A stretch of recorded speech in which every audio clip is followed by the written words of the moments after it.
Ladies and gentlemen, let's bring him in. The man that's following the hurricanes, Pat Pagano. Good morning, Pat. He's not only following hurricanes, he's following everything. What a week! It was just as bad as last week, but needless to say, we have to march on. Um, First things first. Yesterday was a rough day. By the way, do you have any severe storms up your way? There were we didn't cross where I was, but yes, there were severe storms that popped up. Yeah. I told you yesterday morning that I didn't think it was going to be widespread, and it wasn't. No, but But but you hit it right on the head. We got our thunderstorms right, right after 9 o'clock, like you said. They held together and they came through. and that was it. And that was it. There was some clouds and some, but you said that if they held together, they would be there around 9 o'clock. Mid morning, yeah. About 9:30, 10 o'clock. Boom! There they were. Right. And then there was, of course, a couple of clusters late yesterday, and that put me on the hot seat because the Mets had a doubleheader, and that started at 5:10 in the afternoon. So I was pretty much on the phone with them every 15 to 20 minutes. Every 15 to 20 minutes. So no rest for the weary. But anyhow, let's go. Let's take the weather step by step. Today is the best day of the week. Sunshine, not as humid, high 75 to 80. Tonight, clear, then partly cloudy, 55 to 60. Here's the tricky part for tomorrow. A warm front's going to be, the front that actually came through yesterday is down to our south. It returns as a warm front. It's going to be coming through here tomorrow morning, so I think there's a chance of showers tomorrow morning. Then, as the warm front moves north, it gets hazy and humid. That sets us up for locally severe weather late tomorrow night. Let's talk about that. There are several layers of severe weather. Now, you may say, what is he talking about? The National Weather Service has different categories. Category 1 is marginal.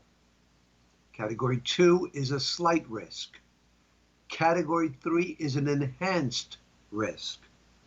Category 4, moderate, and Category 5 is high. Well, tomorrow we are in the middle. We are in an enhanced risk of thunderstorms. That means approximately, get this, folks, 19 million people could be affected by severe weather tomorrow. 19 million. So we're going to have to pay attention to that. Of course, tomorrow we'll zoom in on it. 75 to 80. And then on Friday, we're still in the soup.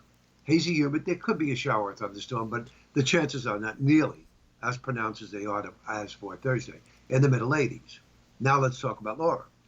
Laura is intensifying quickly. 110 miles sustained winds. 300 miles south of Lake Charles, Louisiana, southeast, moving in that direction. So the hurricane is going to make landfall somewhere on the Texas-Louisiana border, right around Port Arthur. That would be late tonight. And when she does, she could be a Cat 4. Wow. 140 mile per hour wind or more. Life-threatening storm surge for the Northwest Gulf Coast. Think about it, folks. Just picture the Northwest Gulf Coast. Right? It's arcing, right? When you go from Louisiana to Texas, you have that arc there, that corner. This storm is moving that way. So what it's going to be doing, as it moves that way, it's taking the ocean and it's pushing it into that corner. The storm surge is going to be somewhere between 10 and 15 feet. Anybody who lives along the shore, and I would say at least 10 miles inland, will be inundated.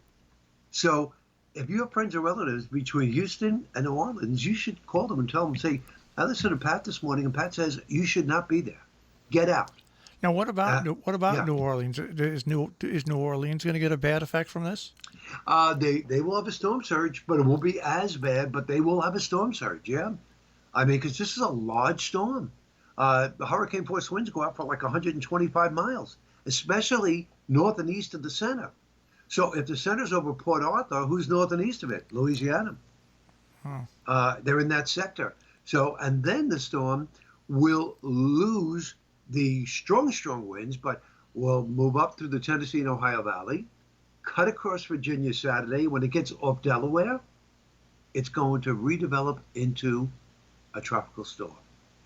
Now, does that mean we could be affected with tropical storm conditions, especially after what happened with, what's his name? Yeah. Ivy. Right. I doubt it.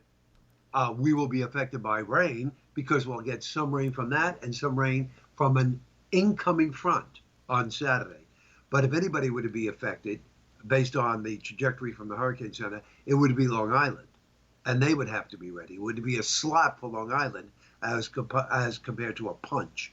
But they have to be ready. And who knows if they are or not. But that's another thing. And then once that moves out, Sunday's beautiful. The humidity is low. It's partly sunny. We get a nice breeze, and the temperatures are around 80 degrees on Sunday. So now we're still looking for heavy showers on Saturday. Saturday, I think we can get heavy showers and maybe even thunderstorms. And again, when you look at the situation for Saturday, it's a little bit complex. And the reason for it is because it's not just this hurricane, the ex-hurricane. When you look at the Saturday map, and I'm calling it up right now, this is the way it looks on Saturday. You have what's left of Laura on the Kentucky-West Virginia border. You have a warm front that stretches from a storm in the Great Lakes to Cape Cod, and you have a cold front approaching Buffalo. So we are in the warm, humid air mass. And some of the rain from Laura, which is over Kentucky, West Virginia, starts getting pulled up ahead of the cold front that's near Buffalo. So we get a combination of the cold front and some of the moisture from Laura. Wow. Do you think life is easy? It's not easy. Life is never easy. Life is never easy. So if you are going to ask me if I watched the other half of Ivan last night, the answer is no, because I was watching radar, and I can almost tell you minute by minute where all the storms were because it's still ingrained in my head. Oh, and by the way, another flash. Mm-hmm. This Friday, mm-hmm. My sister from Long Island, yes, who has not seen the house, is coming. Her friend Sean has a daughter who lives a little bit north of here in the area in New City. Okay.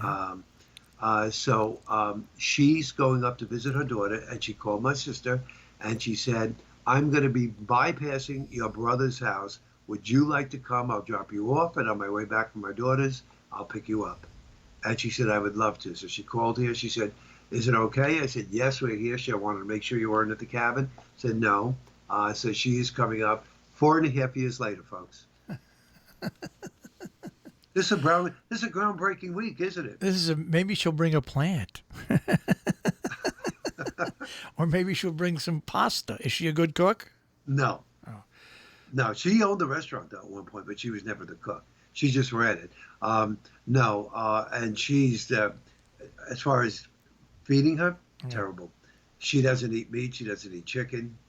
You have to be very careful. She's got a terrible stomach. So I just offer lunch. I'll take her out. We'll go to the nearby diner. She could order whatever she wants. And then she said for dinner, her friend is coming and she will stay here. Whatever I make, I just have to make sure that I make her a baked potato and vegetables because that's all she'll eat. Baked potato and vegetables. Vegetables. I said, you won't have eggplant? She says, oh, yeah. So I'm probably going to have to make eggplant as well. Not Parmesan, but, eggplant. So I'll have to do that too. Like I said, Marshall, you think life is easy? You don't have to make eggplant Parmesan. You can make eggplant, slice it really thin. Right, saute it. Saute it with some onions and a little bit of garlic. Right. And it really tastes great. As a matter of That's fact, what I was thinking. once it gets cold, you can actually use it as a spread. It's a real sweet spread. Yeah. Okay. Right. There you are from Chef Marshall. That's right. Chef Marshall says, "Do your sister right, Pat. It took her 4 years." Yeah. Unbelievable. Unbelievable. Oh, brother. Oh, don't you just love families? Oh, yeah. As they say, you can pick your friends, but not your family. Yeah. No, well, actually, when I was in school, it said you can pick your nose, but not your family. But Well, anyhow, so that's it. So, folks, we have no weather problems for us today. Tomorrow is a different story. And, of course, we'll talk about that at this time tomorrow morning when we get together again. all right, listen to this. Yes? And most of all, a wedding ring. Oh, no. He saw a sign for a stock car race. Uh-oh. $1,000. There could be disaster coming. What song is this, Pat? Tell Laura I love her. That's right. On the phone. It starts off so innocently. And then it gets morbid.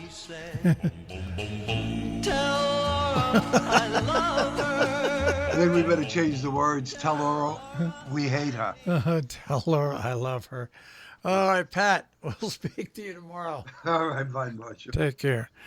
Pat Pagano this morning in the Weather Center, of course, with a check on our tri-state forecast here on Robin Hood Radio.